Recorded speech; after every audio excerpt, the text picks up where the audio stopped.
So we've been encouraging you to read on this show, and very soon we're going to start a book club where, like, we've reviewed so many books that you guys, I don't know, I need to follow up. I don't know if you're reading these books. Someone once said, if you want to hide something from an African, put it in a book. But we won't stop bringing them. Today, we're talking about love that is homegrown. And joining me are two ladies who wrote this book together, contributed, Evelyn Karunja and Elma. So welcome to the show. Thank you. Homegrown love. First time I listened, I thought maybe are we having some traditional, stories here? Inspiration for this. Well, let me start with Elma. Well, really it came from stories about life, and not just romantic love, like you might assume. We put in stories about loss and about heartbreaks and relationships, that all kinds of relationships, really. Romantic relationships, relationships between mothers and their children, and yeah, almost something for everyone. Yes. Are you people dark, guys? Are you dark? Because some of this stuff is really dark. Well, I think this when I read the book, I'm always like, Elma, you're really dark and twisted. And I've known her for 13 years. She's like the happiest human being ever. So maybe our writing is dark, but we're not dark people. Yeah. What brings that? Because, I've talked to a few writers, Yeah. Talking to some of the guys from writing, is that, man, you guys are dark, really dark. Well, there is some darkness in everybody's life, and the only way to really get past it is to be able to share it with your readers and with somebody else, and to tell people basically that you're not alone. And whatever you're going through, we have gone through it, and you will be able to get through it and overcome that situation. Is that much easier to write, content like that? Do you find it easier to write the darker side because you feel like it's going to relate faster? Somehow? Well, sometimes it's, I think for us as writers, it's probably easier for us to show emotion through writing compared to other people. Maybe another person will go to the gym and box. But we find writing a really great outlet to express such emotions. Other people will eat food. Yeah, there is that. I used to do that. All sorts of ways to get. Right. Let's talk about the book. There are some great chapters. When I read the first, I just remember that song. This is a heartbreak. Remember that song. Evelyn, you wrote this chapter. Chapter 1, yeah. Yes. What's the inspiration for this? Is this stuff that has happened to you personally? Well, this is a fictional book. So, no, I mean, some has happened, but a lot of it has also happened around my friends. And, they tell these stories and you're like, what? We need to put that on paper, Or they don't have the words to really express themselves. So I thought this was a great opportunity for me to try and put their emotions in word, and some we could relate to, some I had gone through as well. So we just mixed it up a bit and made it relatable. Is it the same for you? Okay, I need to know what actually happened. A chapter that happened to you. Black Roses.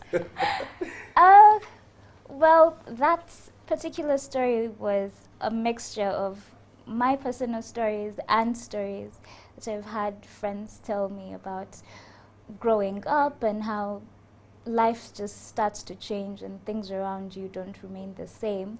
But somehow you have to grow up, and it's not just a personal story. It's, like we said, it's really stories that everybody has, that other people will sit down and tell you, this has been happening in my life, and you're able to relate to them and write something. Yeah. What makes you guys write? Because I've met lots of writers who say, man, I can't even get a story published. What makes it easier for you? Is it because one of the access that you have in New York? You guys are, you are brilliant. One is a law graduate with a master's in social science and a certificate with the UN. The other one is an accountant with a bachelor's degree in commerce. What makes it easier for you guys to release such stuff? It is not easy at all. I'm not kidding. And you know what happened? Because I remember we'd been talking about it for like 2 years, or even before earlier than that. I kept saying, let's write. And then, you get really excited. You're like, let's. And then you read one, you're like, gosh, this is terrible. This is horrible.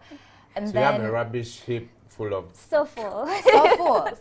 And then you think that's the easier part, writing. Then comes the production part, which is, it's just madness. Tiresome. So yeah, it's just not because there is someone in New York, but it actually is, it's a very hard process. It is.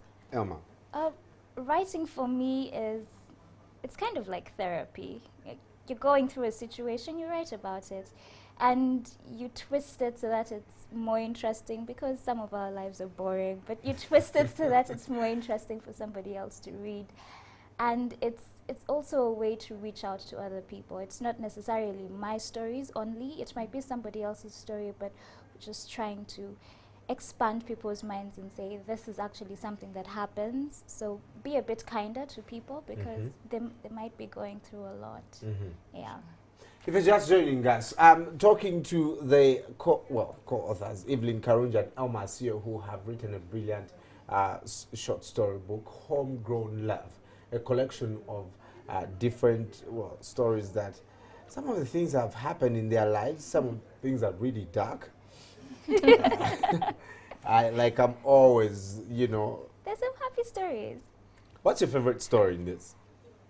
You can't pick a favorite child, so you can't pick a favorite story. I have a favorite story. I love them all. I guess I'll be that mother. I love Elma wrote Don't Let Them See You Sweat.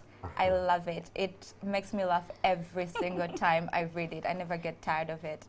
Okay, so Elma is going to read for us part. Okay. Okay, from your favorite, I guess. Oh, her favorite. Her favorite. Yeah. What's your favorite in Don't Let Them See You Sweat? Don't Let Them See You Sweat is my favorite. Oh, that's feminist. That sounds feminist. Not really. Go on. Okay. These men aren't lawyers, she said. If you ask him, he'll probably deny everything. I've heard stories like these before. I wonder why we even bother. Men are dogs. Remember what happened with you-know-who? That did nothing but elicit more pain and anger in me. I should have talked to Essie first. She probably would have had something more encouraging to say. She would have probably laughed and said something like, "That's ludicrous. Everyone lives in Chihuatule. He works with a large firm. Do you know everyone at OPA?" Maybe she meant some other Luca. Should I keep going? Did this happen to you? It feels like No, No. it did not. happened to one of your friends. No. It's a made-up story. It's a made It's all in my head. It's a made-up story. What's your favorite for Evelyn? Oh my goodness. For her, it's there's so many things that she wrote, but I really like Homegrown Love, where she talks about having so much peace in one place and always wanting to return to it, because it's the one place that gives her so much joy and peace, and she feels calm in that place. Yeah, that's my favorite for her. Each of you has a chapter on Homegrown Love. Yeah. What does this mean for you guys? Well, we decided to write the book together because it made more sense that way. It's better when you have some support, because writing a book on your own is not exactly the easiest thing. So when you have a friend who is constantly pushing you and saying, when is your part coming out, you keep working towards that, and you keep complimenting each other and saying, oh, I love this, or maybe you should add a little more to this, maybe it would make it a bit more spicy. So it's been great working with Evelyn, and we have met a lot of great people along the way throughout this process. Yeah. You've been exposed to many other writers. Yes. Where do you see the journey of Uganda? I mean, I know people have written lots of stuff. Yeah. There are now bigger forums for people to really showcase what they can do. Where do you see where we're going as a society that should serve? I think definitely we're going up. Before, I had never really seen a lot of Ugandan literature, but just this Saturday, Elma and I went to the bookstore and we bought Chintu. I don't know if you've seen the book, and we're really excited about it because most of the books that we had read were either like West African or Kenyan. So it's really great to see a lot of Ugandan authors coming up and just owning the market and sharing their stories and creating a platform, and also inspiring other people that, you know what, you can actually write. And this is what we wanted to do. We're like, okay, we're just two small little girls, but if we get a platform and we write, other people who are scared to like expose what's in their minds or what's in their hearts, they're able to like jump on that wagon and also do something and write their stories, tell their stories. We've definitely come from far. We still keep talking about Okot Bitek, and I think it's very important for us to now start embracing the fact that we do have stories. We don't only have to read John Grisham or books from the West, because we have stories that we can write, that we can relate to, and that we can share, because we understand each other. If I wrote a story and I throw in Chiwatule, you understand where Chiwatule is. And I think it resonates something in your mind. You're like, oh, that's home. Other than reading about Kansas, and you're like, okay, I've never been to Kansas. Maybe one day, but yes, it's important for us to embrace that we do have stories, and it's important for us to share them. All right, so I shared with someone that I have decided to watch a Ugandan movie. At least I'll pick up a Ugandan movie once a month, or two, I'll watch a translated movie. And someone was laughing at me.